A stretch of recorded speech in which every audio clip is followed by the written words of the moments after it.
should sit next to Sue instead.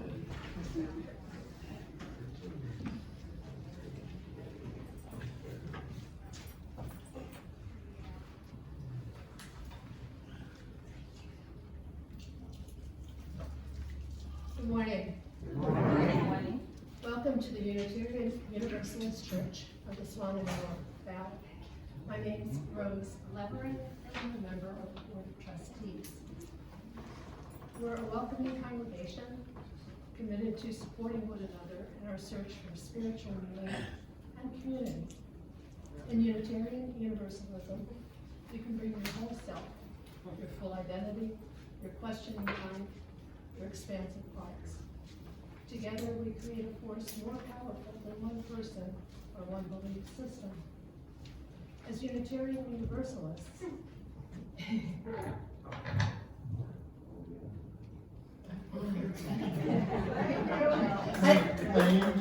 I don't have to repeat all that, but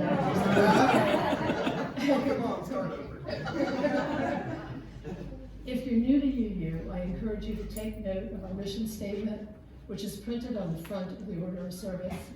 We also work together to promote and practice the 8 principles, which are also printed on the inside of the order of service.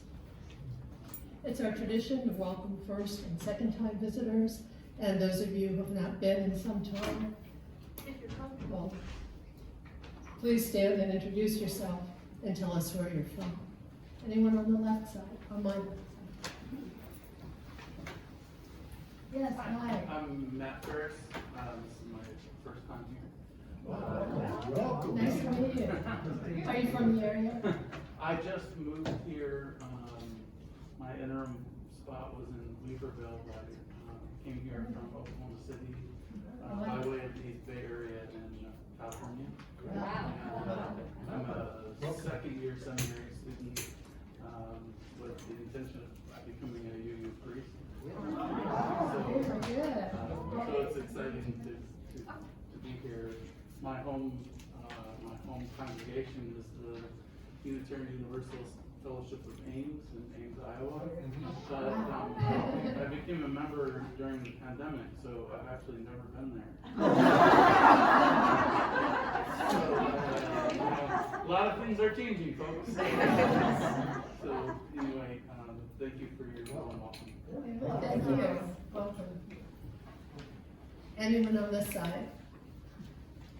Hi, I'm Mary Ann Bowie. I'm from Sarasota, Florida, and my congregation is the UU Congregation of Sarasota, and I'm a long-time member, but I'm here because I'm going to be going to a Monterey conference, a Rhodes Scholar Conference, that's starting this week on C.S. Lewis. That's great. Welcome. Anyone else? Alice Berry. I live in Black Mountain. Welcome. All right. Welcome to everyone. If you're interested in learning more about us, or if you'd like to receive our newsletter, or find out how you can become more involved in the community, there's a white card that should be in the back of the pews, also on the table in the foyer. That's exactly what it looks like. We encourage you to fill out a card and leave it on the front table so we may get in touch with you. I'm not aware of any announcements to make, so let me just say that it's our practice to acknowledge with respect that the land we stand on today is the ancestral home of the Cherokee and other indigenous people. The Cherokee, through stewardship, understanding, and conservation, survive and thrive in this land. We acknowledge their enduring connection to their home. Now, please make sure that your cell phones are silenced so the service may begin.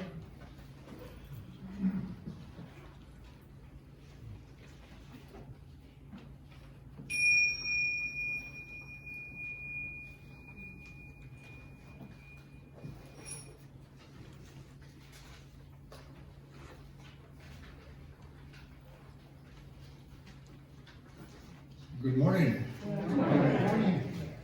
We'll light our chalice today with the words of Albert Schweitzer. At times, our own light goes out and is rekindled by a spark from another person. Each of us has cause to think with deep gratitude of those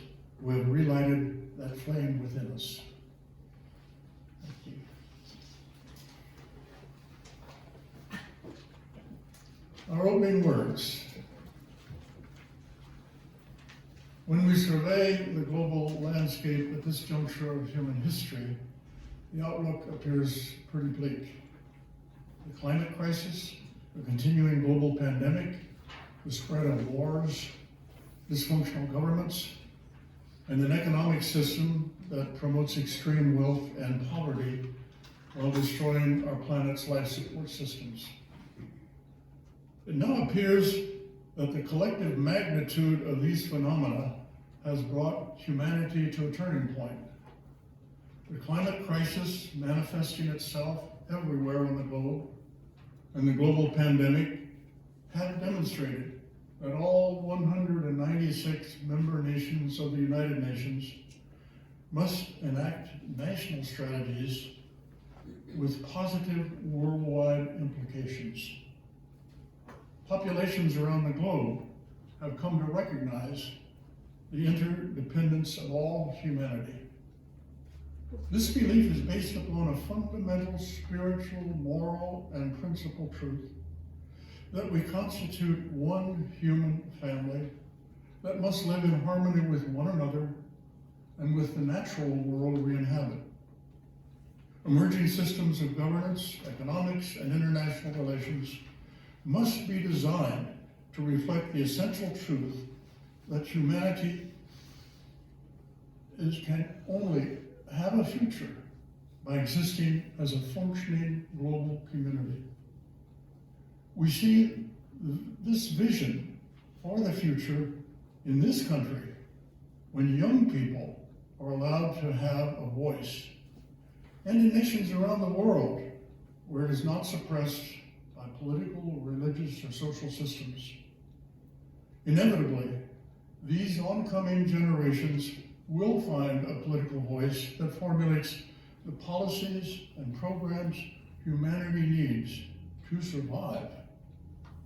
We can take hope that this movement is now underway worldwide. Our opening hymn is 134, 134. Our world is one world.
Our responsive reading today is 470,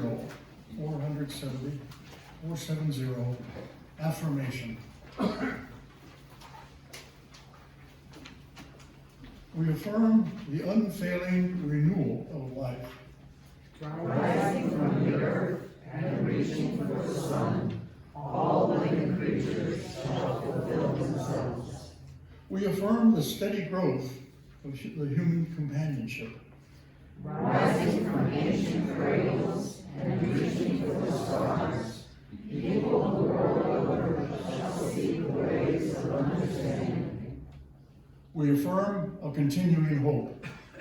Out of every tragedy, the spirits of individuals shall rise to build a better world. As a caring congregation, we now ask those of you who would like to share your joys and concerns to let us be aware of these. Diana will light a candle for each of you.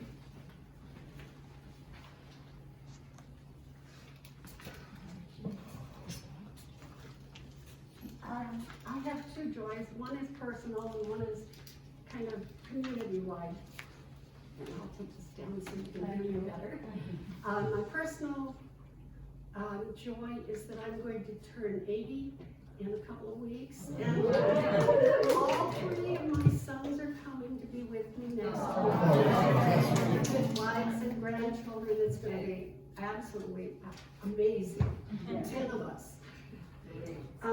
The other is community, which I happened upon the Affordable Connectivity Program at Spectrum. If you have Spectrum TV and have a low income or live near in a low income area, you're automatically eligible by call them. Affordability Connectivity Program takes $30 off my internet for the next I don't know how many months. It's just a joy. Thank you.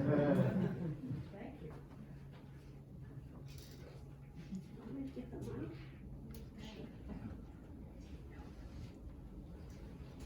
I got it.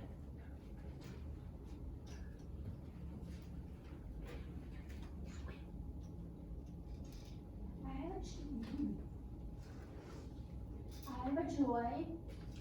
My friend Rose, I talked about last week, went home from the hospital Wednesday.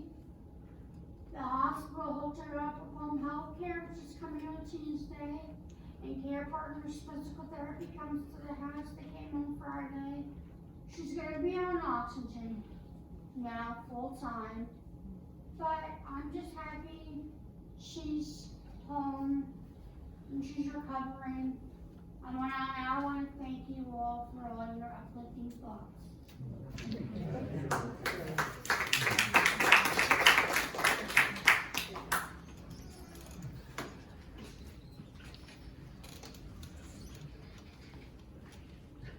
Hello? Hello? Can you hear me? No, turn it up.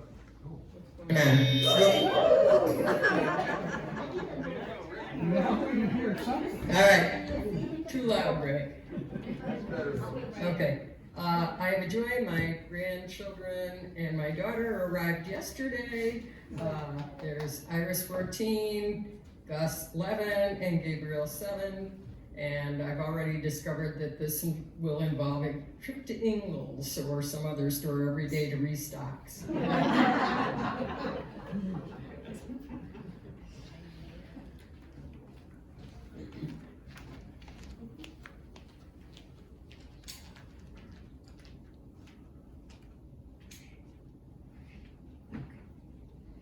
My name is it on? Yes. Yes, it's on, Joy. Right. My name is Joy, and I have a joy. I am one of those people that forever I have felt this way, probably because my dad told me stories when I was going to sleep, and I loved it. And since then, I've always loved storytelling. And there's actually a group, an Asheville group, as far as I recall. And there was one last night at the Center for the Arts. And guess what? Larry was there. You took mine. Well, yes, it was Larry, and he was good.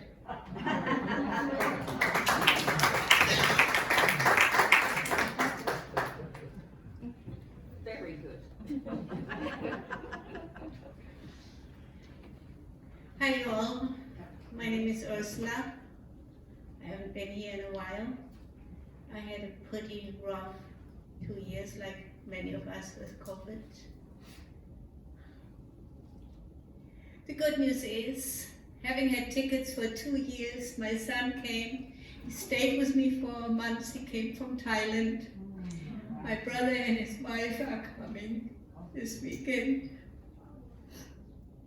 And we all go up to my son to celebrate my 81st birthday by buying me, they bought it already, an e-bike.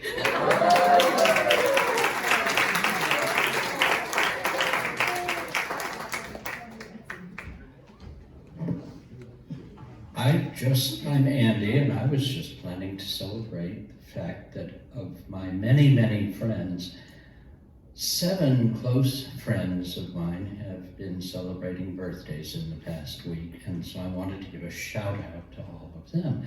And now I find out that Barb too, and Ursula, and of course I myself, are all August Leos, and there's nothing better in the world than that.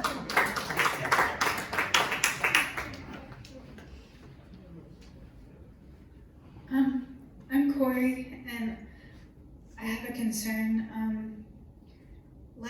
Last Thursday, I came home from a really great trip that I had to go visit my father for the first time in years. And a couple hours later, I was laying in bed and my throat started to close up.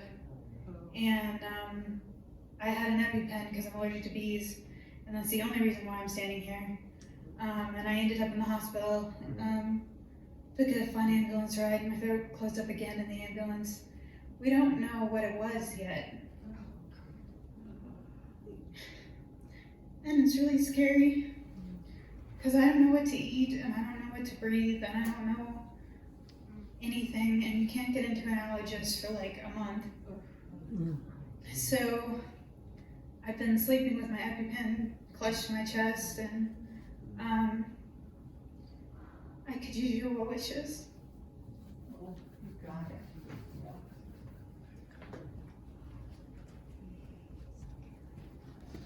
I'm Jim, and I have a concern, a joy, and a thank you. The concern is my wife is going into an ablation procedure on Tuesday morning, so your warm wishes for her and healing will be welcome. The joy is we had our former foster son, Jace, with us all day yesterday, and it was just a real joy to have him back in our household again. And the thank you is for our dear friend Andy Reed, who helped birth my second poetry book that just came out this week. It's called Centered, and I thank Andy for bringing it to this world. Thank you.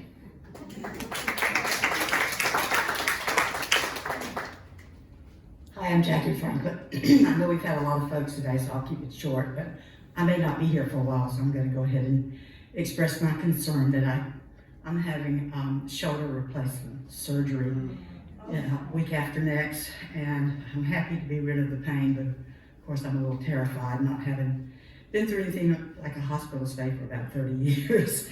So I won't be around for a while, but I'll be back. Thank you.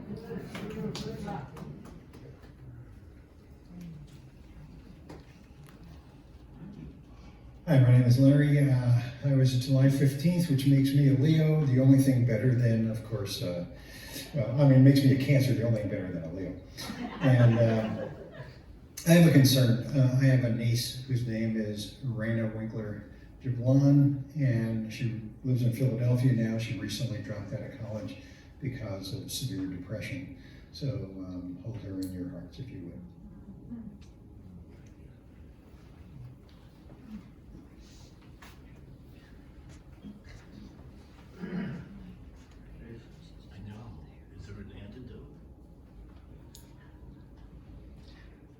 I'm James Sheeler, and Lady Diane, I would like you to light 2 candles, joy for me.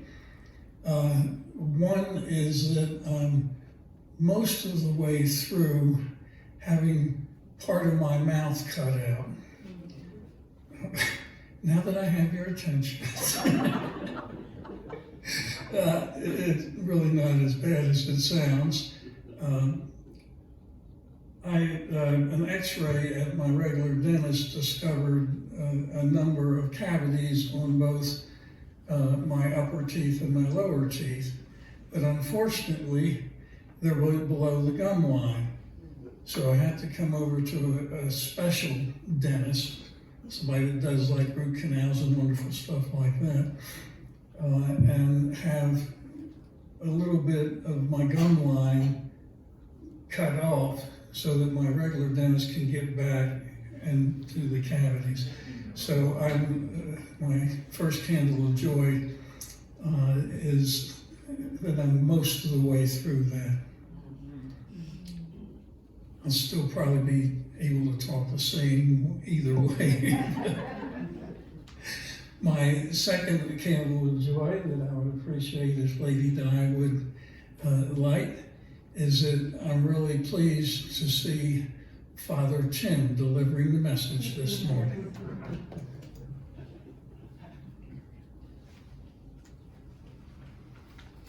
I have one last candle to be lit. It's a candle of continuing concern. Yesterday, August 6th, was the 77th anniversary of the first atomic bomb being dropped on the city of Hiroshima. There are now some 13,000 nuclear warheads in arsenals around the world, most of which have hundreds of times the destructive power of the Hiroshima bomb. My concern is that all the nations possessing these weapons still fail to recognize the insanity of using them. Thanks, Eileen.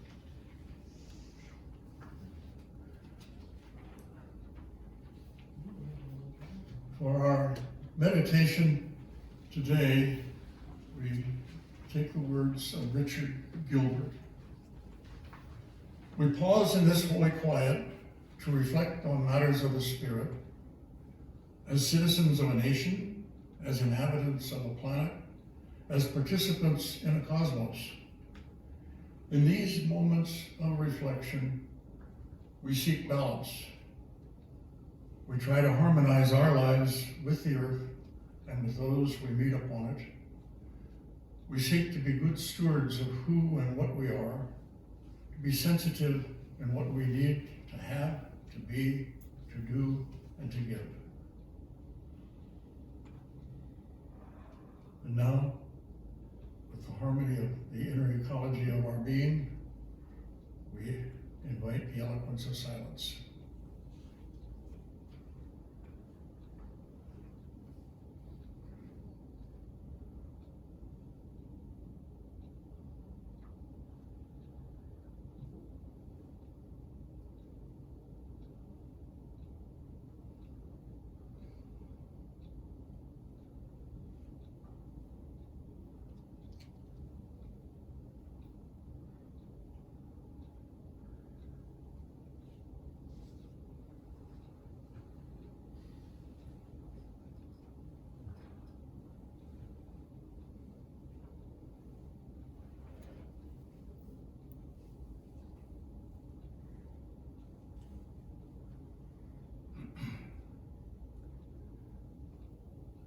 And now, it's time for your offerings, which we know will be put to good use within our congregation and within the wider community.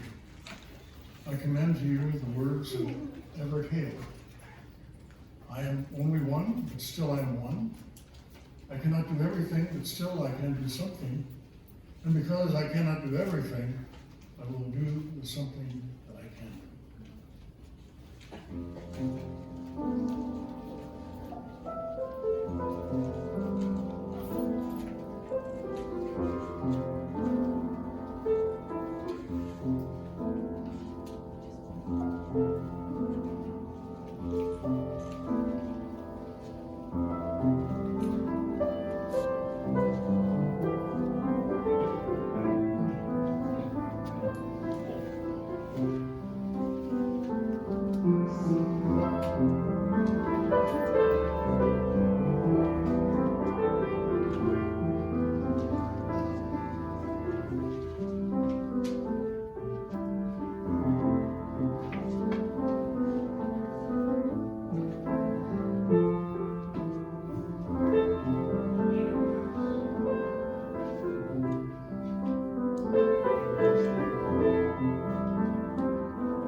LSB congregation is so fortunate to have within its membership such a diverse array of careers, experiences, and talents upon which we can call to further our own knowledge and guidance. We've called upon Tim Perry before and have always found his perspectives and views valuable insights into humanity's strengths and humanity's foibles. His topic today is an encouraging one on how we can cope with so many factors creating disruptions in our lives. I find our situation today somewhat comparable to an episode in our recent history. In 1940, when English cities were undergoing a blitz, London was bombed every night for almost 1 year. Amazingly, the city's services continued to function as best they could, and London's citizens never lost their spirit and resolve. The British government had adopted a slogan which was posted on every public building. It read, "Keep calm and carry on." Today, we will explore whether we should revive such a slogan to help us prevail in the current blitz of disturbing news and events. Tim, thank you.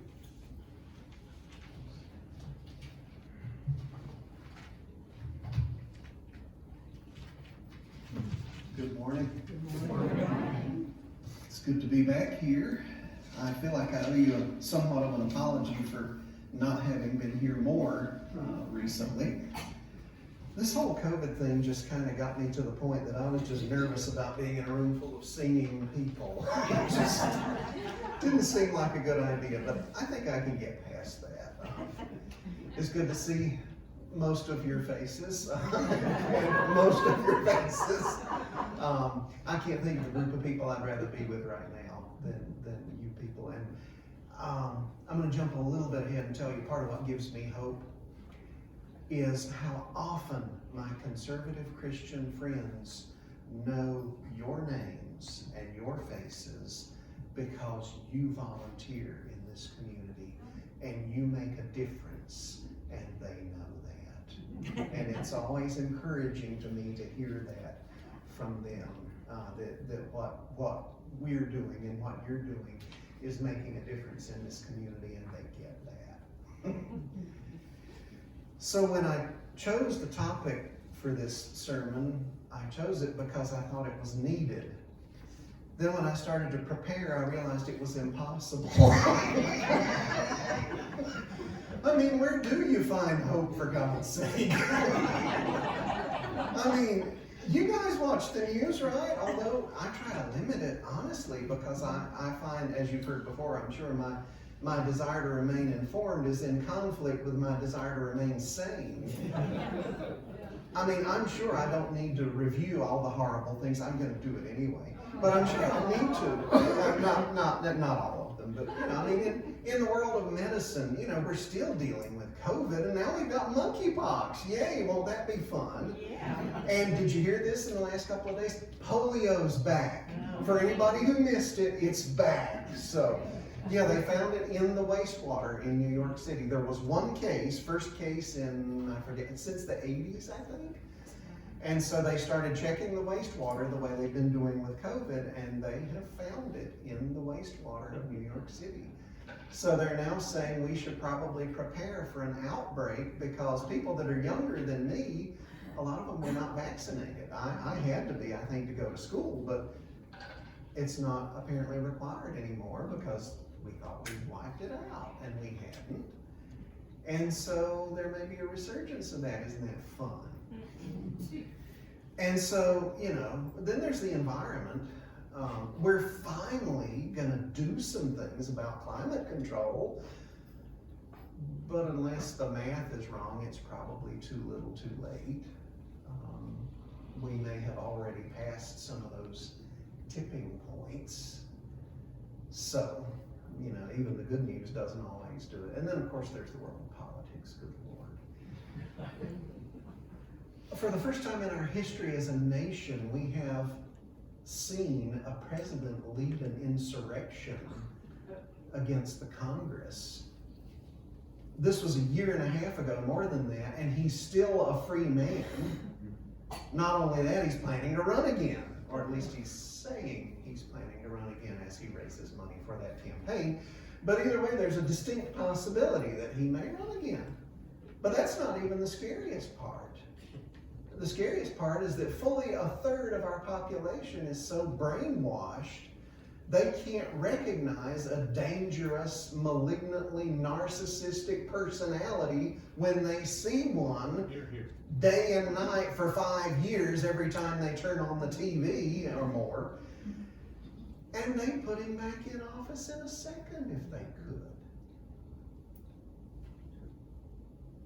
The same people who tried and failed to illegally steal the 2020 election, all the while insisting that it had already been stolen and they were just stealing it back, are now setting themselves up to do it legally. They managed to replace the secretaries of state in what, about 3 states, I think? Those secretaries of states can basically change the election unless the laws are changed.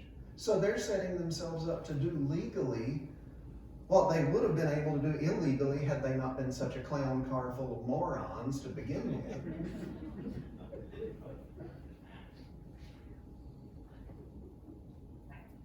And of course, the most shocking news is half of the population either already have been or are poised and could be any day now deprived of their own basic control of their own bodies. I mean, this is reality. A few years ago, this was the stuff of horror movies. And now it's reality. We live in it every day. I've said for several years now, we have 2 political parties in this country. One is evil, the other is useless. I mean, because they're just finally beginning to figure out who they're up against and that they have to play hardball. That they're not going to win this thing by being nice. I mean, I learned that when I was a kid playing games with my cousins. You don't win by playing nice with a cheater. You either out-cheat them or you change the game. That's the only way you beat a cheater. So where's the hope? I mean, seriously, how do we keep getting out of bed every morning other than just out of habit? Or if you're like me, because your back's hurting because you've been in bed too long and you have to get up. You know, I mean, and so this is the part of the sermon where I thought I was just going to have to go, I don't know, and walk out. I mean, really? You know? I mean, so much of what we're dealing with is, if it's not in and of itself unprecedented, the conglomeration of things is unprecedented. That it's the things that have happened before in history are kind of all coming at once. So where's the hope in that? Well, I find hope in some really odd places that I don't expect anybody else to be able to find it. Like the idea that we'll all be dead in a few years and it'll be somebody else's problem. I'm sorry, but if that's the only straw you've got to grasp at, grab that sucker. And then if we fail as a human race, and we end up destroying ourselves before we figure this stuff out, an intelligent race of cockroaches or jellyfish will arise and they will take our place and they will create the kind and loving and just world that we failed to create. Again, I don't expect anybody else to get that, but it offers me some kind of distant, faint hope. But there's more than that. Because even in the bad news, there's hope. You know, the scientific principle that for every action there's an equal and opposite reaction. Well, there's a social standard that is very similar to that. So, okay, polio's back. That may be really bad. But what does that mean? Well, that may be exactly what it takes to shut up some of the anti-science people who have had free reign in social media, because they may actually see the outworking of doubting and questioning and not being willing to go along with what science tells us we probably need to do. It's not going to be pretty, but that may be what it takes. So even out of that bad news, there may be good news in the distance. One of the things I learned as a Christian minister was when you're studying prophecy, you don't look for one fulfillment, you look for multiple fulfillments throughout history. And somebody described it as if you're looking out over the ocean and all you're seeing are the tops of the waves. You're not seeing the troughs between, and that's what the prophets were seeing. They were seeing the tops of the waves. So they didn't have the whole story. But the story that they tell us happens over and over and over again. So even the bad news can have good news in it. Even the bad news can bring about good news. Same thing with the political news. I'm actually encouraged. Let me finish. I'm actually encouraged that the right wing has made the move that it has made on abortion. And I'll tell you why. Because they've gone too far. And I think they know it on some level. I read a very well-written article a few years ago by a European writer who had studied this whole issue in American politics and history. Her take was that Roe v. Wade came too soon. A lot of people weren't ready for it yet, and it shocked them, and it polarized the resistance. Her theory was that if the federal government had waited a little longer and let the states hash it out a little more, although it would have been awfully inconvenient for a lot of people in the meantime, what would have happened is that public opinion would have shifted farther and people would have been ready for Roe v. Wade when it happened. And so her argument was it was a good thing, but it was too soon and people weren't ready for it, and it inflamed the opposition. Well, it's too late for what the right wing just did. And they have lit a fuse on a bomb they are not going to want to deal with. So I see good news even in that. I think this thing's going to turn around because they went way too far. I see a lot of hope in the younger generation. And that's not just a way to shift the blame and the weight off of us. I really do see it. I mean, yeah, there are some, people my age and always complain about young people. I'm supposed to get ready to sit on my porch with my cane and shake it at kids and yell and tell them to get off my yard. That's what we're supposed to do. But the truth is, there are some bad eggs in there.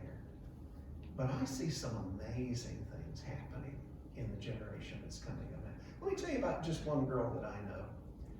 She is the product of Eastern North Carolina rednecks, as am I. She will be able to vote in the next election. Unfortunately, she won't be able to vote in the midterms. Her friends are every color of the rainbow and every gender you can imagine. And she is so fluid with that she can't even understand why we older people are confused by it. And this is from a very red part of the country. This same girl, when she was several years younger, someone sat down with her, wanted to teach her a little bit about the world. So they pulled up the recent arrest records from their county, pulled them up online and showed her on the screen, pictures and names of the recent arrest records. And she was asked the question, do you notice anything about these people? The asker had a goal in mind. She said, no, I don't understand. What do you mean? And so her teacher continued to pursue it and finally just had to say, do you notice anything about their ethnicity? What he wanted was for her to see that they were mostly black. And so finally she said, do you mean that they're mostly black? And he said, yeah. Does that suggest anything to you? Gets scary at this point, doesn't it? And she said, yeah. It suggests that if you consistently make it hard for people to get an education and a good job, they might be more likely to turn to crime. She's going to vote the next election. So I see hope in that, you know, and I'm not one to go around with rose-colored glasses on. In fact, I could more reasonably be accused of going around with some other colored glasses on, because I don't tend to invent. I tend to be a person who says false hope is worse than no hope, because at least you haven't been lied to. But I see real hope in these things. I see a generation coming along that's going to do some amazing things. I also see a lot of hope in science and technology. And again, that's not just sloughing off the problems and saying, oh, we'll take care of them in the future. We are on the verge of some truly amazing things. I mean, when you listen to the stuff that's in the works, that, you know, there's a universal coronavirus vaccine in the works. That will mean, could mean we are done with coronaviruses altogether, all of them. And that may be in just a few years. We may have that. All kinds of things. And one of the things that's really oddly encouraging to me is that some of the cutting edge scientists are starting to say the same things that the mystics have said for millennia. They're starting to see that everything is connected and everyone is connected and we're all a part of each other and we're all a part of everything.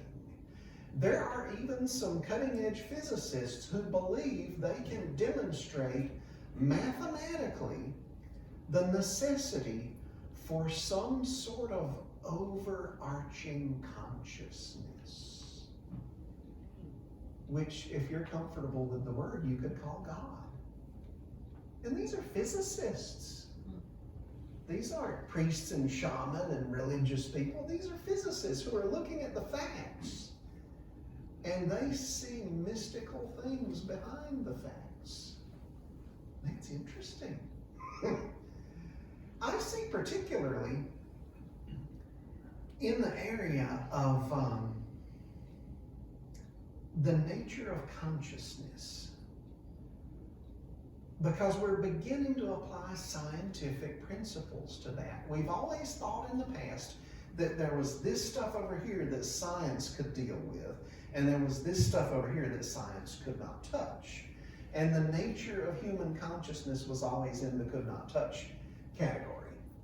Or we assumed if we did put it in the category where they could touch it, it was because we assumed that consciousness is nothing more than the illusion created by the chemicals and the electro-rig, you know, all the neurological stuff going in our brains. It was just more or less an illusion.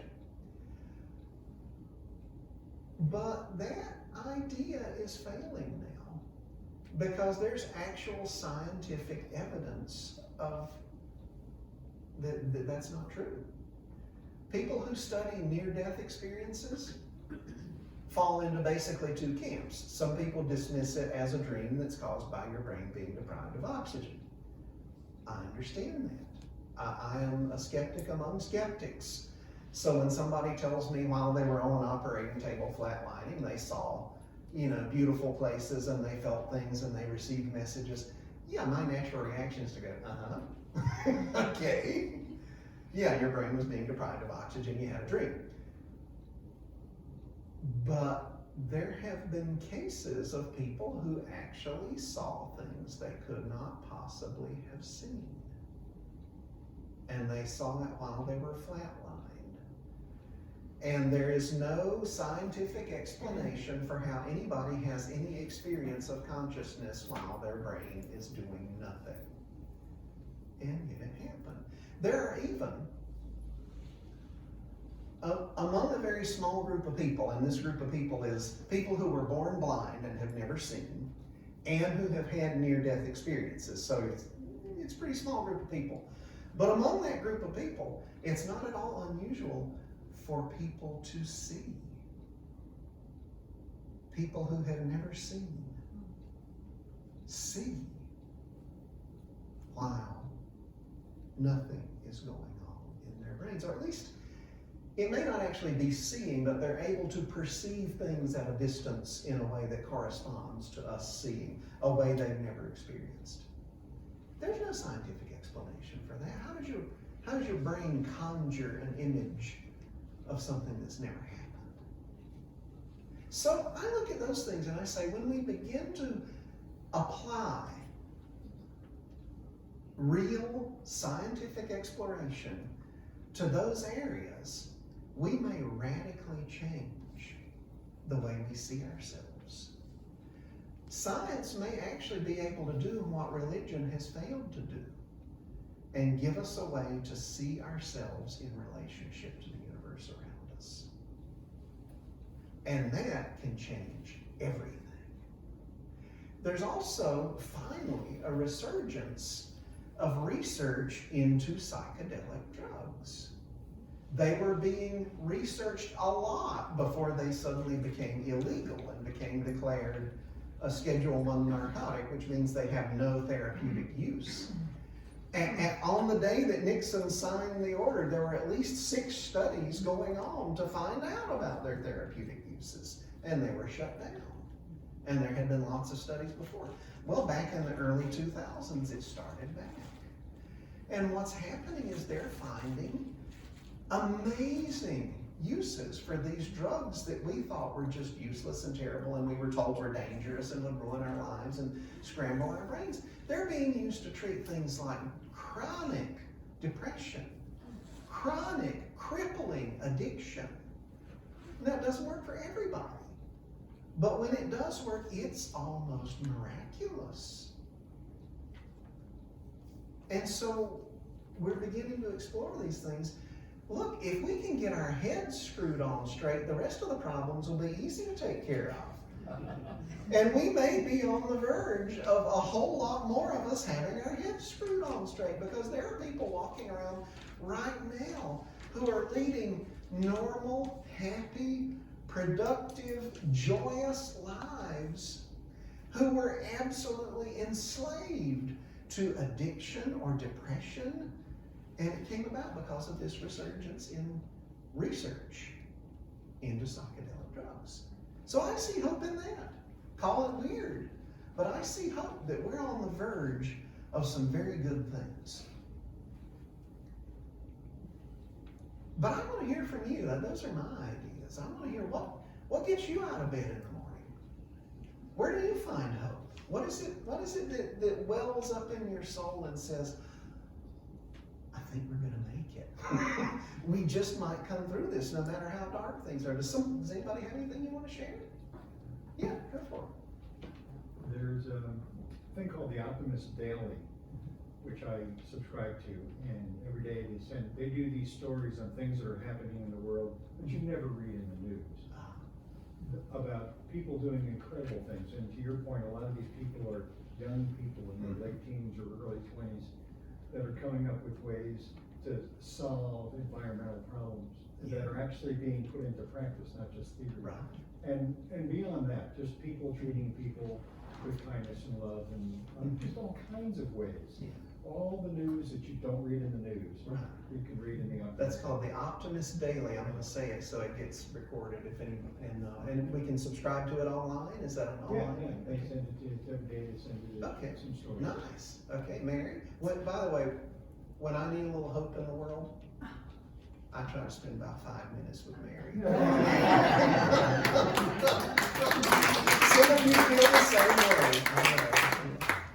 Much of my hope comes from one time I asked my mother, I said, doesn't it seem to you that the bad is getting worse? And she said, oh yes, the bad is getting worse, but the good is getting better. And that has become my life's mantra. It is often, I think, a matter of perception. I mean, the bad things are real, but so are the good things, and sometimes we don't hear the good things, and we need to make an effort to hear the good things and to tell each other about them. And we got to lift each other up. We got to keep each other going, because people who have hope are hope. Right, yes. You mentioned psychedelic drugs, magic mushrooms. There's a substance that, I don't know, mispronounced it, ketamine or ketamine. They can give this drug inoculation, and it's almost immediate. I mean, within hours. The question is just, there are certain mental conditions that are almost immediately and miraculously fixed. But do you think it'll ever make the market really in your lifetime? Oh, I think so, because I think people are going to demand it, because the word for this is going to get around, and there's going to be no reason any longer to hold off on using those drugs and using them therapeutically and that kind of thing. As some of you heard, like in the last 2 weeks, I was not supposed to be here today. I was supposed to be in Jacksonville, Florida, visiting the Mayo Clinic because I have a condition called complex regional pain syndrome. And one of the possible I've been in pain pretty much constantly for 7 years. And they have one of the treatments that they're trying now, because it's not stored, like I feel the pain here, but it's not stored there. It's in my nervous system, in my brain. One of the treatments they're trying now is ketamine infusions, and some people it will, or at least block the pain for months at a time, which that in itself would be a godsend.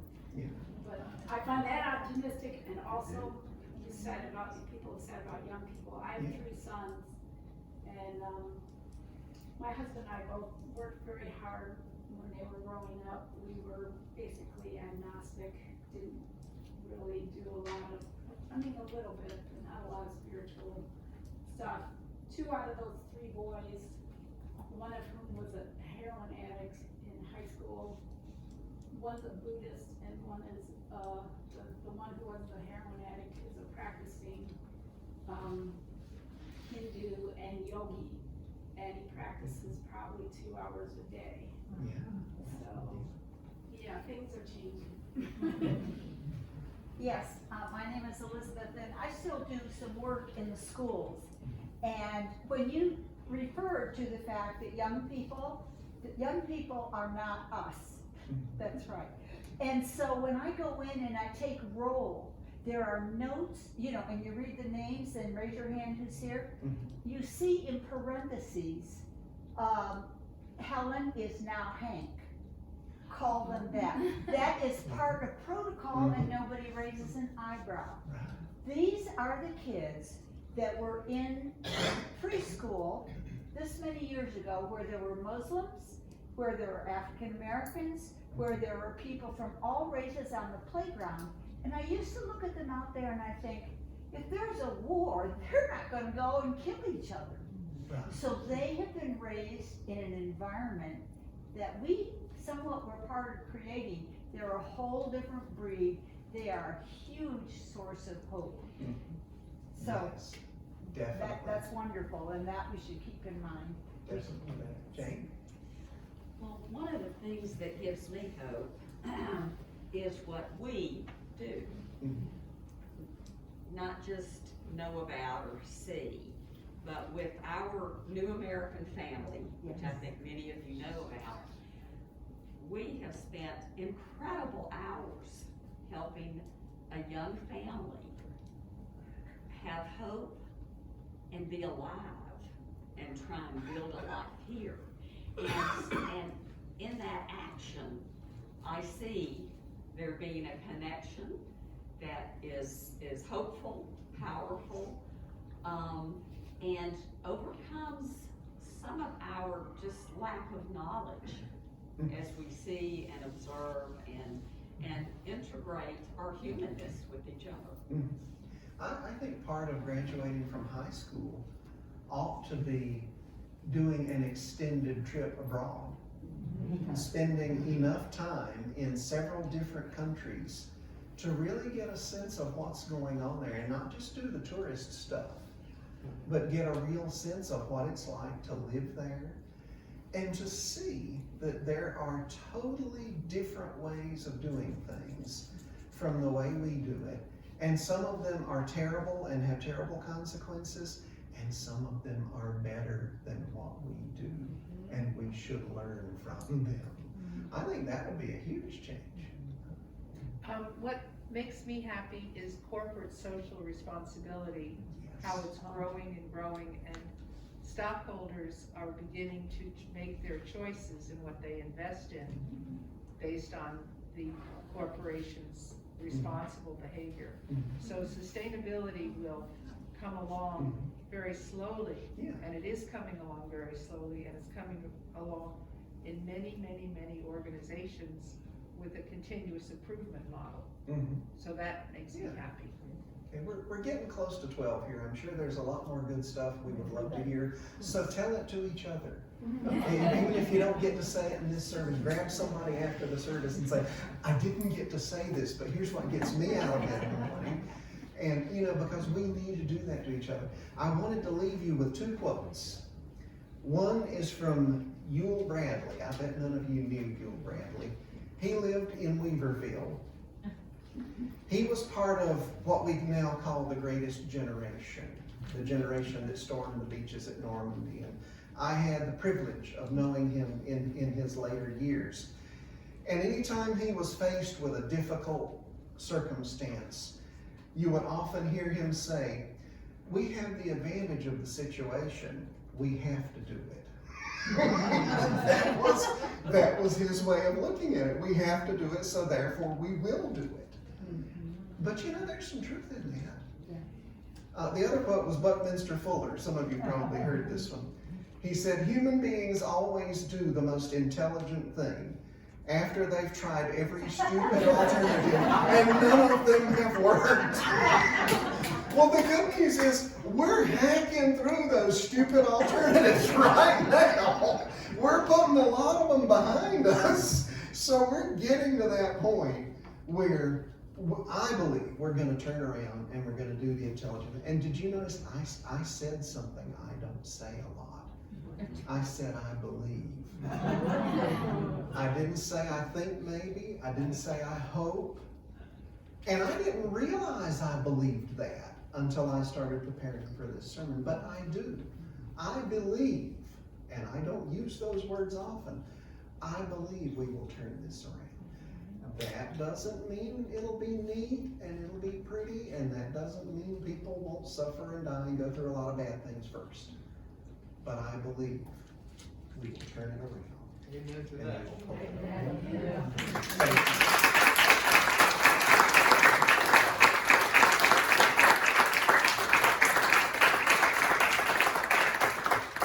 Tim, we can't thank you enough for such an engaging, uplifting, and informative presentation. I'm always glad to have Tim as a resource when we have to discuss subjects like this. Our closing hymn is number 318, 318, We Would Be One.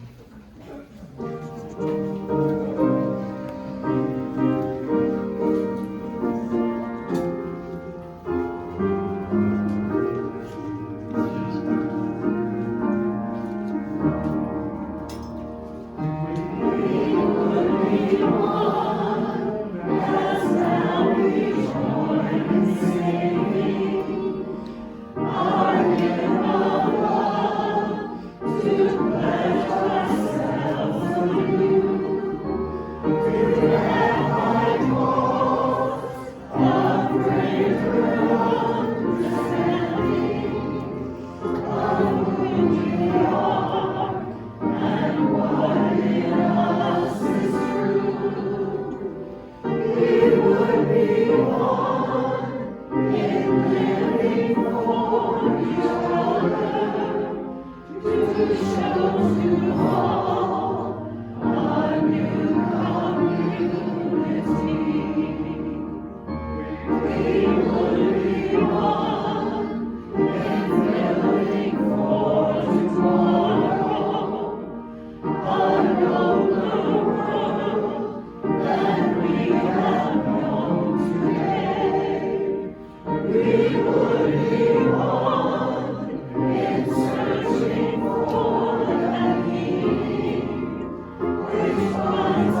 Our closing words.